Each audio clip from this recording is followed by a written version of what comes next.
Peneliti Drone Emprit menemukan indikasi adanya sikap menahan diri para capres saat debat pamungkas Minggu malam. Sementara dari jajak pendapat Litbang Kompas, publik umumnya memberikan skor rata-rata 7 untuk ketiga capres. Panggil pelaku yang selama ini terlibat. Debat pamungkas antar calon presiden usai sudah. Para calon presiden Anies Baswedan, Prabowo Subianto dan Ganjar Pranowo membeberkan seluruh pandangan dan visi misinya dalam debat Minggu malam.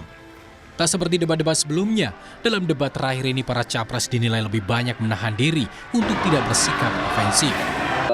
Ada quote yang menarik dari netizen semalam itu, seperti kerja kelompok gitu ya. Jadi saking landainya, saking amannya, saking damainya itu debat semalam. Tapi kalau kita lihat ya dari sentimen, kita lihat cukup besar sentimen negatif kepada Pak Prabowo, ya. Kemudian sentimen yang positif kepada Anies Baswedan dan Ganjar Pranowo cukup besar. Nah, kenapa seperti itu? Karena kita lihat cukup banyak isu-isu yang diangkat dengan cara yang cukup hati-hati juga. Ya. Mereka belajar, saya kira itu dari pengalaman sebelumnya. Kalau misalnya dengan cara terlalu keras, tegas menyerang ke Pak Prabowo, itu bisa menimbulkan sentimen yang negatif. Drone Emprit mencatat volume percakapan di akun media sosial Twitter selama pelaksanaan debat terakhir Pilpres 2024. Anies Baswedan mendapatkan 160.426 mention atau penyebutan, ini sekitar 45% dari percakapan terkait capres.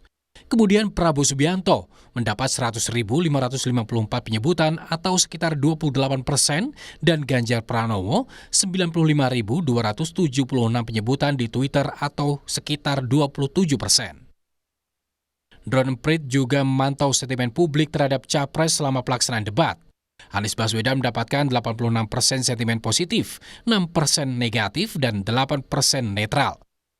Sementara itu, capres nomor urut 2 Prabowo Subianto mendapatkan 43% sentimen positif, 48% sentimen negatif, dan netral 9%.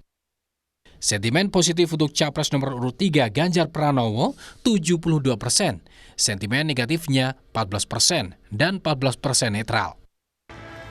Pengamat komunikasi politik Universitas Padjadjaran Kunto Adiwibowo menyebut, para capres bermain aman dalam menyampaikan visi dan misi di debat Pilpres terakhir. Menurutnya ini karena tim kampanye telah menganalisis bahwa bersikap ofensif atau mengeluarkan banyak gimmick dalam debat justru merugikan. Sementara itu, Litbang Kompas juga menggelar jajak pendapat soal performa para capres selama pelaksanaan debat Minggu malam.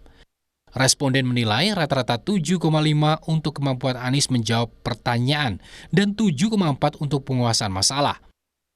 Sementara itu, Prabowo Subianto mendapatkan rata-rata nilai 7 untuk kemampuan menjawab pertanyaan dan penguasaan masalah. Ganjar Pranowo mendapatkan nilai rata-rata 7,3 untuk menjawab pertanyaan dan 7,4 untuk penguasaan masalah.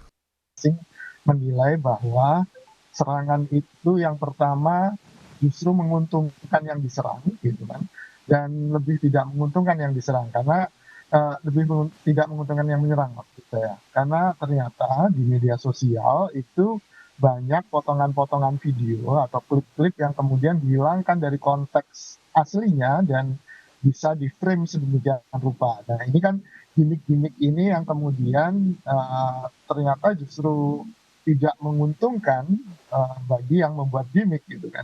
Nah, ini kemudian dievaluasi tentu saja. Yang kedua, setelah seluruh rangkaian debat selesai, para capres-cawapres masih memiliki kesempatan menyampaikan visi misi program dalam masa kampanye yang akan berakhir 10 Februari 2024. Tim Liputan Kompas TV.